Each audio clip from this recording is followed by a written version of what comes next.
Hola a todos, gracias por estar aquí. Gracias a Pamka por la invitación y al centro. Yo soy Melvin Lara, como estudié la licenciatura en Artes en la Universidad Autónoma del Estado de Morelos, ya hace un buen rato, y me especialicé más hacia el video y la fotografía. Y hace más de 11, 12 años, junto a Miguel Ángel Ortega, fundé Focolab, que es un estudio de impresión, donde principalmente ayudamos a fotógrafos y artistas a darle la mejor salida posible a su obra. Entonces también cualquier día que requieren un poco de asesoría o conocer un poco más sobre modos de salida de impresión o de montaje, dense una vuelta y con gusto los asesoramos. Y bueno, hoy les voy a platicar un poco acerca de un par de proyectos pasados y también unas ideas que he estado reflexionando acerca de paisaje, materialidad y fotografía. Creo que uno de los motivos por los cuales decidí estudiar artes fue por la posibilidad de producir cosas con distintos medios. Es decir, lo que más se me hacía atractivo de la carrera de artes visuales en su momento es que combinaba animación, multimedia, diseño, fotografía, cine, video. Entonces, también estaba la broma de que nos enseñaban de todo, pero no éramos buenos en nada, pero bueno, esa es otra historia. Recuerdo que algo que siempre me fascinó desde chavito era la posibilidad de ver por la ventana, ver cómo se iba modificando un paisaje, cómo iba cambiando el paisaje visto desde un interior. Ello me llevó, pues eso, a interesarme en el paisaje. Siempre, a lo largo de mi carrera, todos los proyectos que he hecho siempre están relacionados o muy relacionados al paisaje. Y justo busco capturar momentos que solo podrían resultar de un ejercicio consciente y sobre todo muy largo de mirar un sitio y tratar de encontrar algo que normalmente pase inadvertido para los demás. Y justamente cuando me mudé a la Ciudad de México hace aproximadamente 15 años, trabajaba en una agencia de publicidad en Santa Fe. Y bueno, el tráfico en Santa Fe siempre es un tema y en algún punto decidí llegar más tarde a la oficina y salir mucho más tarde. Eso me llevó a empezar a recorrer Santa Fe en las noches. En las noches, después de las 12 de la noche, resulta que ya es una zona, o en su momento era una zona desierta.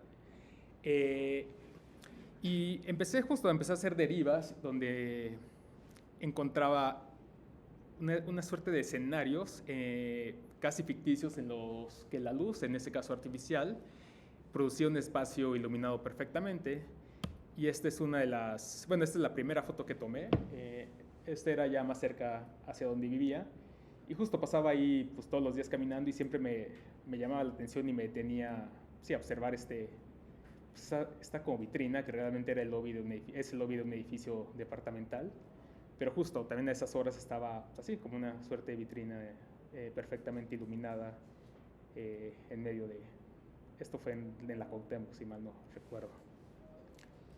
También hice este tipo de tomas que eran entradas de servicio de edificios pues, departamentales o de oficinas. Buscaba justo como esos espacios iluminados en la nada. Y bueno, aquí lo único que tenía que preocuparme era de la seguridad privada. Como siendo Santa Fe, hay mucha seguridad privada en cada edificio, entonces tenía que preparar todo, salir con la cámara ya casi, o sea, ya puesta en el tripié y encuadrar y tomar la foto lo más rápido posible antes de que salieran los guardias pues, a cuestionarme de qué estaba haciendo, qué para qué eran, a amedrentarme con llamar a la policía. Y bueno, esto es como algo que se ha repetido en casi todos los proyectos que he hecho. Igual esta toma es en Virreyes, en la Calzada de Virreyes, que es justo una de las pocas en las que aparece una persona. Y bueno, aquí sí tuve un poquito más de tiempo, no había esta amenaza de seguridad privada, pero era muy curioso porque pensé que en algún momento el dueño de la tienda de la florería iba a acercarse para preguntarme qué estaba haciendo y no, como los 10, 15 minutos que estuve ahí preparando todo, él se mantuvo en esa posición nada más mirando qué hacía. Esto es muy cerca de aquí, donde termina Constituyentes. Igual, como que estaba en esta búsqueda de estos espacios. Y bueno, este proyecto comprende muchas más imágenes, pero bueno, no me quise extender tanto. Esta es la última imagen que tomé del proyecto. me pasa algo curioso, como cuando empiezo un proyecto siento como una necesidad de capturar algo que no sé muy bien qué es, pero de repente me pasa que hago una foto y digo, pues era eso lo que buscaba. Y esta foto es la que concluyó ese proyecto, concluyó mi búsqueda. Yo salí otro par de veces a tratar de buscar espacios, pero como que ya sentí que ya había encontrado lo que estaba buscando, que se resume de alguna forma en esta imagen. Y bueno, todo este proyecto me llevó al siguiente, que se llama Plataformas para la Vida Flotante. Este proyecto, para este proyecto, y bueno, en general, en mi caso, la deriva como estrategia ha sido esencial a la hora de hacer paisaje, pues me permite deambular por un sitio y conocerlo a distintos niveles.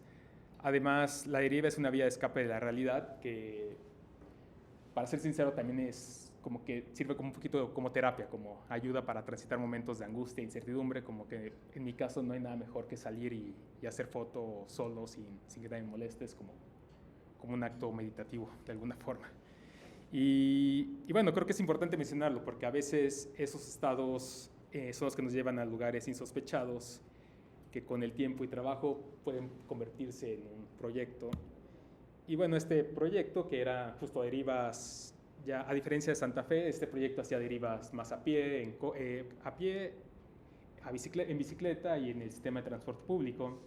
Gran parte de este proyecto lo hice en el metro. Y justo lo mismo, 2 o 3 veces me quisieron, se acercó la seguridad del metro, la seguridad bancaria, y justo me amenazó con llevarme al Ministerio Público, que si no borraba las fotos, y bueno, como que siempre ha sido...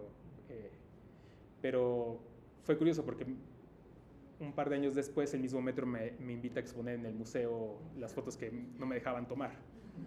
Y bueno, esta exposición estuvo en el 2019 en el Museo del Metro de la Ciudad de México, que está en la estación Mixcoac. Y bueno, la expo empezaba con este muro, donde estaba el texto, un texto que escribió Irving Domínguez. Y me interesó mucho abrir esta expo con un mapa. Siempre tenía una fascinación con los mapas, como que mapa y paisajes como que siempre están en mis intereses.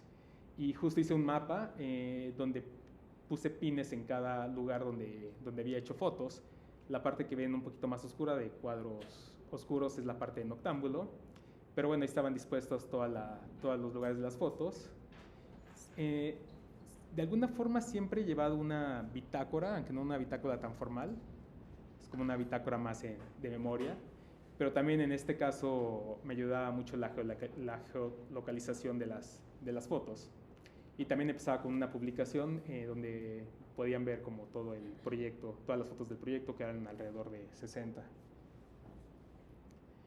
Y bueno, la expo fue bastante sencilla de alguna forma. Había piezas en gran formato, como la del lado derecho, que era una pieza de unos 50 por 2,25. Y justo como que en mis proyectos en general siempre me gusta, aunque no domine, me gusta encargarme de más cosas de las que debería de alguna forma. En este caso me encargué de la curaduría y la museografía. Y justo como en todas estas derivas que hacía en el metro, veía que estaba en proceso de remodelación y estaban tapando como el terminado, los muros del metro, los muros clásicos. Entonces decidí recuperar un poquito de esos muros e imprimirlos en vinil, y fue así que como que decidí poner el vinil que ven detrás de la foto de las sillas amarillas. También en esta exposición había una pieza en video que no se alcanza a ver muy bien en esta foto, pero está del lado izquierdo.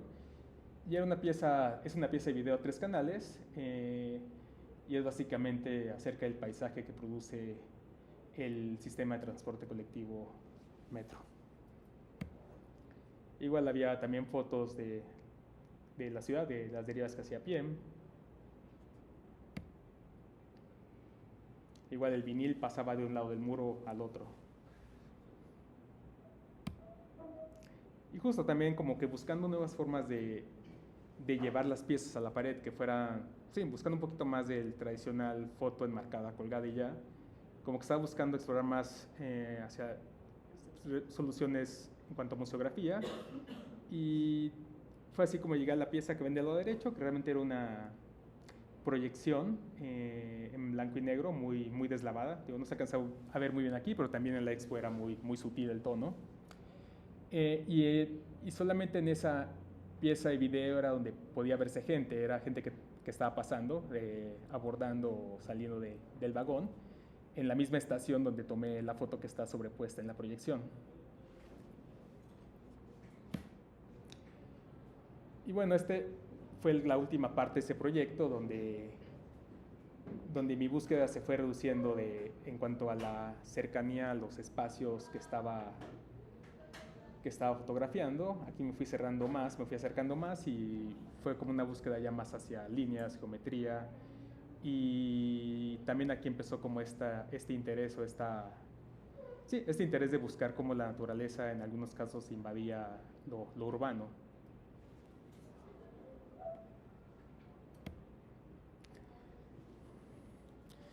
Y todo esto que les comento sobre las derivas es justo lo que me pasó con el proyecto que estoy desarrollando ahora y del cual me gustaría contarles un poco más. Este proyecto todavía no tiene título, lo estoy desarrollando en el lago de Texcoco. Fue en enero de este año que visité por primera vez el parque de lo que sería el nuevo Aeropuerto Internacional de la Ciudad de México, en Texcoco. Este proyecto fue lanzado por Peña Nieto y, como sabrán, fue cancelado por López Obrador y sustituido por el AIFA en Santa Lucía. Bueno, pues algo que también pasó es que este sitio no solo quedó a medio construir, sino que actualmente permanece en una suerte de tiempo suspendido. Cabe mencionar que la elección del sitio fue un poco azarosa. En ese momento yo quería hacer fotografía análoga, ya que por un lado, por el trabajo, por el estudio, estaba un poquito cansado de ver imágenes en pantalla todo el tiempo, imágenes en fotografía digital, que de nuevo, por mi trabajo siempre busco que técnicamente tenga la mejor solución, entonces perdí como esa atracción hacia la fotografía digital al menos. Y por otro lado, desde Focolab empezábamos con la intención de querer expandirnos hacia la foto análoga, en empezar el cuarto oscuro, empezar a revelar, ampliar, y así que básicamente me puse a buscar mis cámaras viejitas, mis cámaras de formato medio. Conseguí película, en ese momento no vendíamos película en Focolab. Y bueno, como que al inicio lo primero que se me ocurrió fue pues, lo clásico de quería hacer foto, no sabía qué hacer, no lo veía como un proyecto, simplemente quería salir y hacer foto análoga para probar los procesos de revelado en el estudio y todo esto, y pensé, pues bueno, voy al Nevado de Toluca, como el clásico de tomar fotos de paisaje al nevado, pero justo por cuestiones meteorológicas y lo que vi en las noticias vi que no era para nada buena idea, y recordé que una amiga me contó de este otro sitio y realmente no recuerdo cómo, pero pues simplemente por las ganas de querer salir y hacer foto, ya tenía las cámaras, los rollos, pues decidí visitarlo. Y bueno, algo que me impresionó inmediatamente fue el tamaño del lugar. Como quizás sepan, luego de que se cancelara el aeropuerto, se inauguró un parque ahí. No obstante, el terreno del parque es apenas una pequeña fracción de lo que realmente es el área natural protegida. El parque abierto al público debe ser como menos del 0.5%. En realidad el terreno la zona protegida tiene una extensión de más de 14,000 hectáreas. Es muy difícil de mencionar qué tanto terreno es, pero básicamente es lo que comprende el bosque de Chapultepec multiplicado por 17 veces, o más de 35 veces todo Central Park. O sea, es absurdamente grande. Realmente llegué sin saber qué encontraría. Esta amiga me contó de toda la zona abierta al público, de las canchas de fútbol recién construidas, canchas de béisbol, básquetbol, skateparks, todo el circuito donde andan los ciclistas entrenando. Y todo se veía perfecto, ordenado, todo estaba funcionando. Pero me empezó a llamar la atención más lo que estaba fuera de esa zona, así que decidí volver y adentrarme a esa zona que estaba aparentemente restringida. Desde que comencé los recorridos, realmente no he dejado de ir. A lo mucho dejo de ir un fin de semana, pero vuelvo cada vez más justo como a explorar este lugar. En la primera etapa registré arenales, líquidos corrosivos en el agua, materiales de construcción. Incluso metí a la torre de control, que más adelante les enseñaré una foto, que es una especie de ruina arqueológica de Unicel. Luego, al ver las imágenes, me di cuenta que dentro de este territorio hay varios tipos, o bueno, en mis imágenes hay varios tipos de paisaje, y que a pesar de tener una relación muy directa, ya que es el mismo lugar, comparten muchos elementos. Sus diferencias hacen que parezcan sitios donde lo natural se vuelve artificial y lo artificial forma un nuevo paisaje. Esta es una de las primeras fotos que hice, ya en película. La película que decidí utilizar desde un inicio fue película reversible o positiva,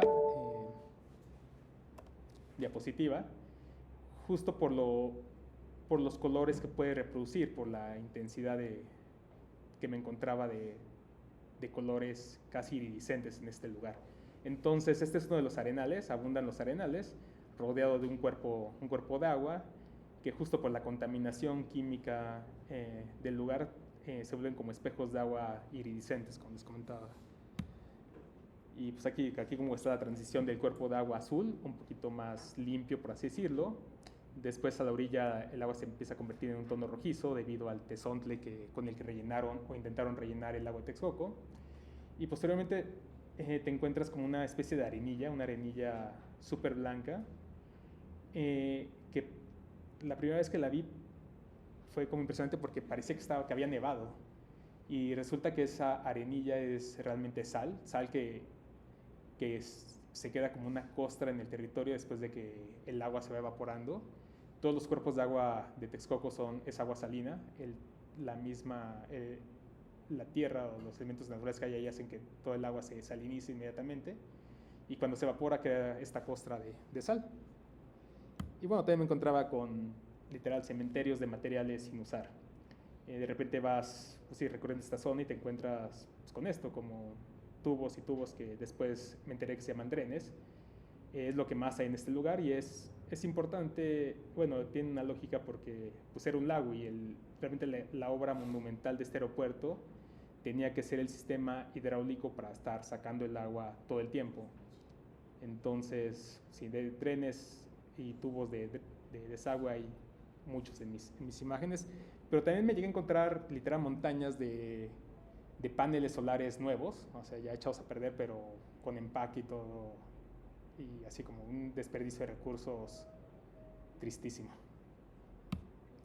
Y esto es lo que les comentaba, esta es lo que iba a ser la torre de control. Aquí es desde dentro de la torre de control.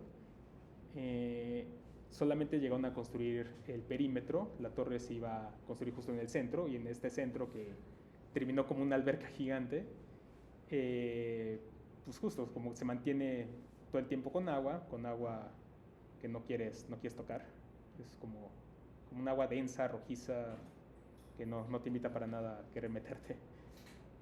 Y bueno, esta ruina, lo más impresionante es que está cimentada en Unicel.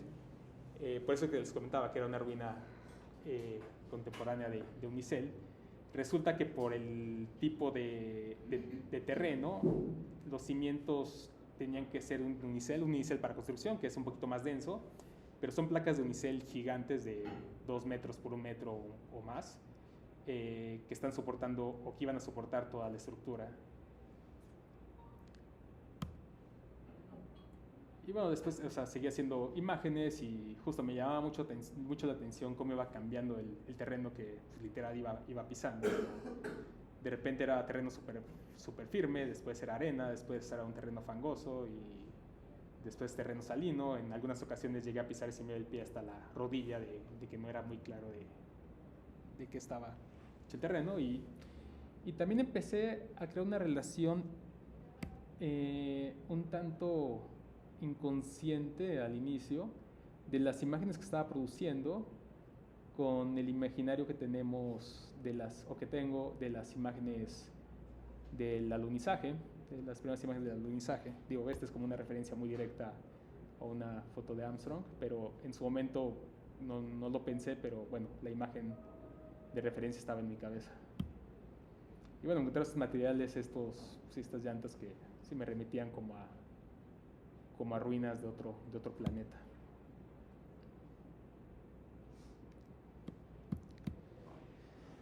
Por ejemplo, en este parque es interesante porque hay cuerpos de agua súper bonitos como este, son aguas un poquito ya más tratadas y son azules, son impresionantes, y justo en la época de lluvias pasada, hace un par de meses, se llenó de aves, como que resulta que muchas aves migratorias ya hacen parada en esa zona para reproducirse, y estaba lleno de aves de varias especies, y bueno, lo que siempre abunda es los mosquitos. Hay demasiados insectos. Los mosquitos que se alcanzan a ver de este lado, del lado izquierdo, resulta que son propios de ese lugar, son endémicos del lugar, y la gente que ha vivido ahí por siglos los cocina, mete ramas a los lagos, y los mosquitos dejan su hueva ahí, y resulta como un caviar, que ellos le dicen caviar mexicano, para hacer distintos platillos que resultan bastante ricos, por cierto. Y bueno, de nuevo, estas imágenes son en esos cuerpos de agua azules increíbles, pero de repente te encuentras que hay desechos de construcción flotando. Es como algo que pasa bastante. Y de nuevo, en contraste con estos cuerpos de agua azul increíbles, de repente hay cuerpos de agua rojizos, que justo es debido como les comentaba, al todo el tezontle con el que rellenaron el lago, pero que a mí me resultan bastante atractivos. Por otro lado están estos otros cuerpos donde empieza a crecer en cierta época del año el alga espirulina, e invade todos los cuerpos de agua, y resulta como en esta capa súper densa que en cierta hora del día, como le da el sol, se vuelve totalmente iridiscente. Y de nuevo, fue por ello que la decisión de usar película reversible para tratar de capturar de forma más directa estos colores que desde un inicio me llamaron la atención. Igual esto, siempre las visitas que hago las hago muy temprano, justo para buscar la luz más adecuada en lo posible y encontrarme con este tipo de reflejos que produce el sol que va saliendo y que se ve reflejado en el cuerpo de agua y refleja las nubes y provoca estos tonos iridiscentes que me resultan bellísimos. Y bueno, siempre en este lugar la tensión entre lo natural y lo artificial es lo que ha despertado mi curiosidad sobre el valor histórico y cultural de esta zona y lo que significa el lago de Texcoco para el Valle de México. Sus condiciones físicas y químicas, así como la insistente extracción sobre el territorio, me hicieron notar que el lugar está lleno de errores y promesas inconclusas, un poco como las ideas del progreso, pero también como la noción que se nos implantó de la fotografía como un documento objetivo. Este sitio me generaba la sensación de un punctum, como lo decía Roland Barthes, una suerte de relación emocional que, si bien no termino de entender cuando estoy en ese lugar, es algo que siento, que llama a mi intuición de estar ahí, de estar trabajando en ese lugar. Esa pulsión que me hacía despertar los sábados a las 4 de la mañana me llevó a redirigir la mirada y a interesarme por capturar esos contrastes, ya no solo desde la imagen, sino desde su salida. Es decir, con el trabajo directo con la película, supe que quería hacer imágenes que reflejaran la extrañeza de ese lugar. Esta fue una de las primeras placas que hice, placas en formato 8x10, igual en película reversible.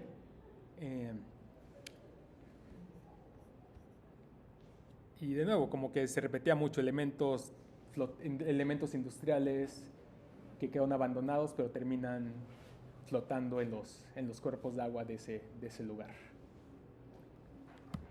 Y de nuevo, el sistema de drenes, como les comentaba, en este sitio lo más que hay son tubos de drenaje de todos tamaños. O sea, hay drenes tan grandes en los que puedes caminar por dentro.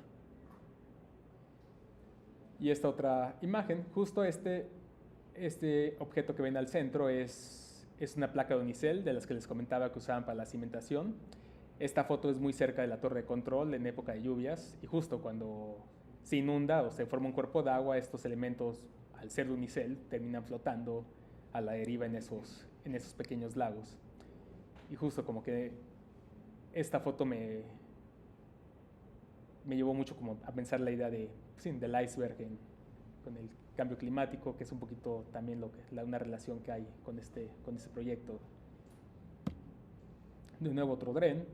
Todos los drenes que están en vertical sí están instalados, o sea, sí, el sistema hidráulico sí se llegó a construir bastante. Entonces, si hay de repente te encuentras líneas de kilómetros donde hay drenes a cada 100 metros ya instalados.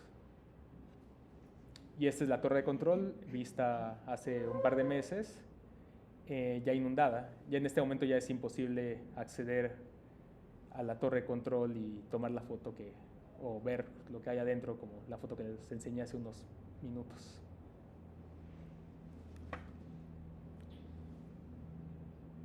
Y de nuevo, como que justo transitando este lugar me llevó a interesarme a encontrar hacer este tipo de imágenes que de alguna forma reflejen la extrañeza que me produce este lugar. Y bueno, luego de revisar detenidamente todo el material y aún durante el proceso, me percaté de la constante presencia del error fotográfico, algo que seguramente conocen como flares, lucecitas, incluso rayones, errores de revelado, errores de exposición. Y bueno, al inicio fue como muy frustrante porque pues bueno, me interesaba capturar las imágenes de una forma técnicamente adecuada, pero al final fue un reto y todavía sigue siendo un reto porque es placa 8x10 y a pesar de que estudié foto y hago foto, nunca había trabajado con una cámara de este tamaño, con películas de este tamaño, y resulta que cualquier errorcito que tal vez en 35 milímetros apenas se ve o apenas afecta a la emulsión, o en placa 8x10 pues es como un error enorme. Y como les decía, al inicio fue muy frustrante como pues, encontrar estos errores, estos errores fotográficos. Pero bueno, al final, estando reflexionando sobre estas imágenes, viéndolas y teniendo en la cabeza todo el tiempo, de alguna forma, esta frustración, pero también esta idea del error fotográfico, de cómo incorporar, de alguna forma, cómo hacer del error fotográfico algo que forme parte del proyecto, encontré una suerte de metáfora entre el error propio de la fotografía, del medio, y la condición equívoca de este lugar, que es un sitio que no termina de encajar ni en una narrativa nacionalista, ni en un ejemplo de progreso moderno.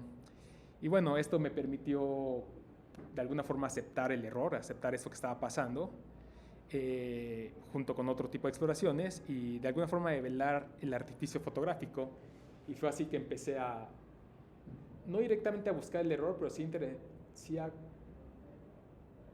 que fuera parte de mi práctica, y eso me llevara a encontrar o a interesarme más en la técnica, y empecé a buscar soluciones de cómo hacer imágenes que se quedaran suspendidas entre un negativo y un positivo, y a hacer procesos de revelado incorporando materiales orgánicos del lugar.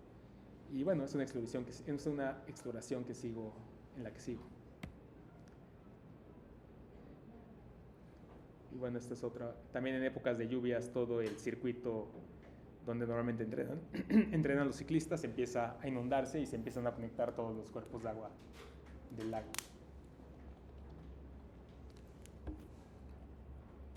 De nuevo, esta es una de las tomas de la torre de control que inicialmente estaba descartada. Pero bueno, como que de alguna forma ahorita estoy aceptando que esto puede pasar y que puede ser interesante también, que habla mucho el lugar. Igual de repente pasa que hay errores o pasan cosas en la química, en la luz, en la placa, que no termino de entender bien a qué se deben, pero que me resultan muy, muy atractivas. Esto es la superficie de uno de los cuerpos de agua invadido de de la alga espirulina. De nuevo, este es uno de los arenales con una mega entrada de luz. Pero justo en cierta época del año me encontré con toda esta zona de arenales y ya empezaba como la vegetación a surgir sobre estas toneladas y toneladas de gravilla. Igual otra toma con flares de larga espirulina. Y bueno, para esta conversación consideré importante hablar más que de las piezas, aunque ya me eché un rato con eso, de las decisiones e implicaciones de hacer fotografía análoga en el 2025.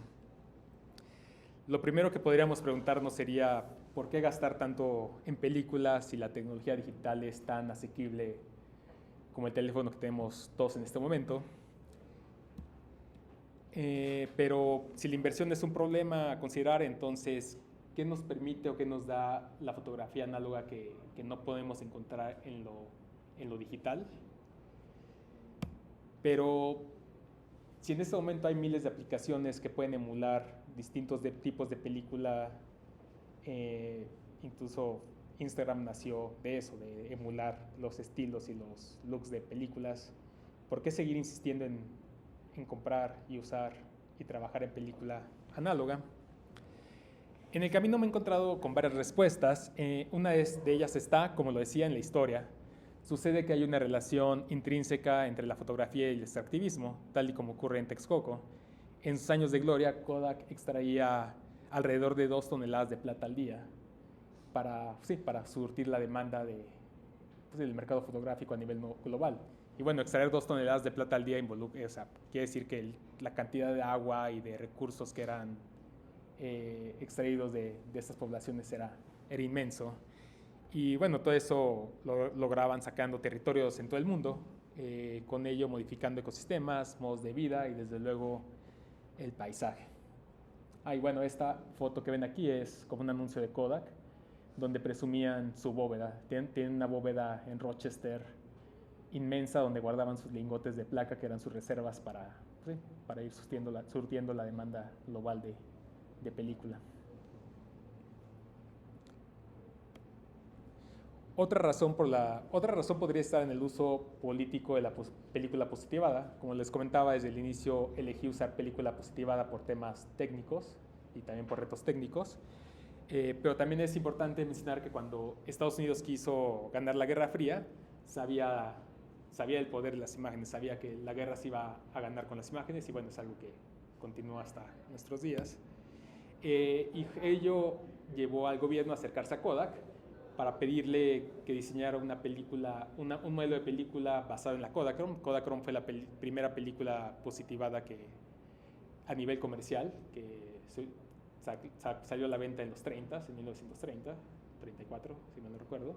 Pero bueno, la NASA se acerca a Kodak para pedir una versión de esta película con diferentes niveles de contraste y con la idea de llevar esta película a la Luna en formato medio y tener tomas técnicamente más directas que reflejaran el color que Neil Armstrong estaba viendo desde la Luna.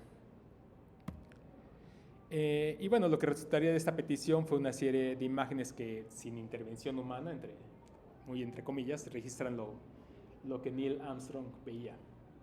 Esta imagen es súper interesante porque resulta una selfie lunar. Neil Armstrong es el que está tomando la foto a este otro astronauta, que siempre se me olvida el nombre, pero Neil se ve reflejado en el casco del astronauta. Y bueno, esta es una de las fotografías más icónicas y justo por ello era importante llevar película reversible a la Luna para tratar de tener una toma más directa de este azul increíble que tiene nuestro planeta. O también podríamos hablar de la reproductibilidad, esa cualidad propia de la fotografía de la que tanto habló Benjamin.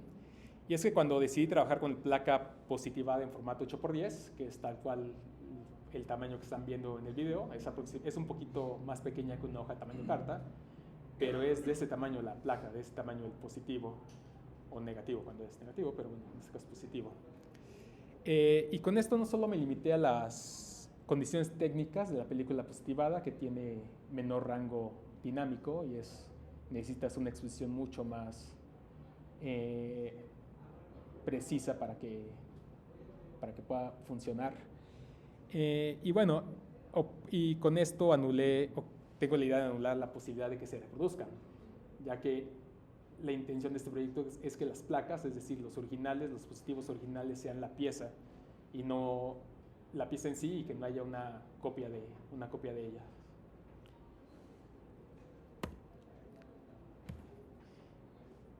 Y así quizá podrías ir buscando razones del por qué usar fotografía análoga en 2025. No sé si con estas razones es suficiente, es algo que todavía tengo en la cabeza y seguir buscando respuestas.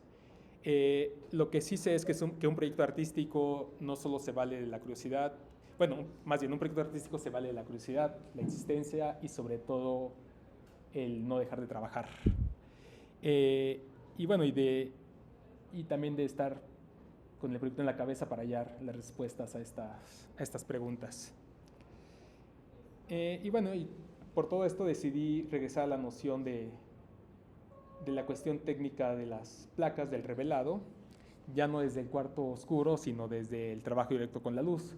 Actualmente estoy desarrollando dispositivos de montaje, que traje un prototipo que ahorita les enseñaré, que toman elementos, toman objetos o dispositivos de acero que normalmente eran usados para revelar la película químicamente a inicios del siglo pasado, pero ahora estoy usando yo estos mismos dispositivos para también revelar la película, pero ya no desde la química, sino desde una fuente de luz, de alguna forma replicando esta construcción o buscando esta construcción de una imagen, de una fotografía, a partir de una fuente de luz y el espacio.